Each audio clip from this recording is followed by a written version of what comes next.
Now, Parliament's still sitting, still slowly but surely talking away about the voice. So how's that promise going that was made during the election campaign by the Prime Minister? That quote, "A Labor government will lower the cost of living." We didn't make it up. They didn't say it and then take it away. They didn't edit the transcript like I said they're trying to do at the moment on a COVID Royal Commission. But a Labor government will lower the cost of living. Set in stone, still on his Twitter account. Well, guess what? We've got more data after what we told you last night about supermarkets. As the Sydney Morning Herald put it today, not happy little Vegemites. Food prices are rising faster than inflation. Analysis, which was done by UBS Consumer and Retails Research, shows that inflation, which is running at 9.6% for food, is well above the average inflation rate of 7% in the wider economy. Vegemite is up 8%, Bega peanut butter 9%, and some yogurt is up 12%.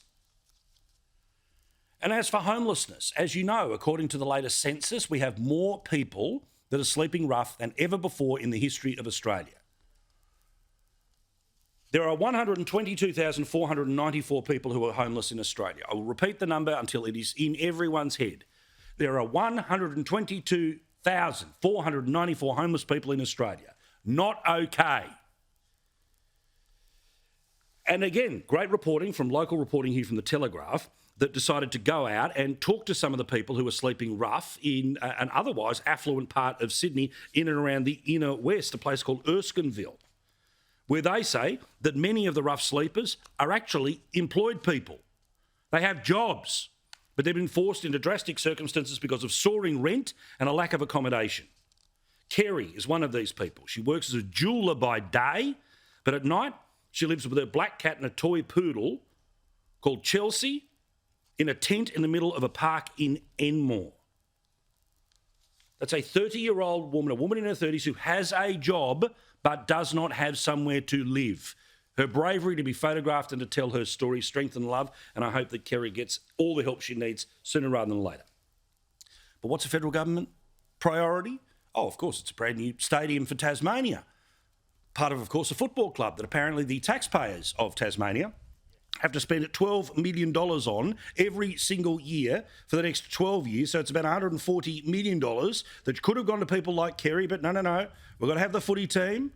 Albo says that's how we win Bass and Braddon. Well, the good people of Bass, Braddon and everyone else in Tasmania says fine about the footy team, but actually when it comes to taxes, homelessness is something that matters.